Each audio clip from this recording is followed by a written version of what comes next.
సోములు ఎంగిల్ చేత్తో దీవించకూడదు. ఖాళీ ఆకు చుట్టూ ఇలా నీళ్లు జల్లకూడదు. ఒకళ్ళని చూసి ఒకళ్ళు ఇలాగే చేస్తున్నాం. అలా ఎందుకు చేయకూడదో తెలుసా? చెప్పొచ్చుగా.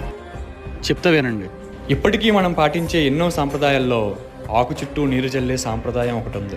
దాన్నే చిత్రాహుతి అంటారు. ఇప్పుడు మనం ఫ్యాక్ట్ మాట్లాడుకునే ముందు మనం పాటించే పద్ధతి వెనక ఉండే నమ్మకాల గురించి మాట్లాడుకుందాం. మొదటిది, మన చుట్టూ ఎన్నో ప్రేతాత్మలు ఉంటాయని, అవి ఫుడ్ కి అట్రాక్ట్ అవుతాయని, మనం అలా వాటర్ తో లైన్ గీయడం వల్ల అవి లోపలికి ఎంటర్ అవ్వలేవని కొంతమంది నమ్ముతారు. మరి కొంతమంది మనం తినే ముందు దేవుడికి సమర్పిస్తున్నట్టు కొంతమంది భావిస్తారు.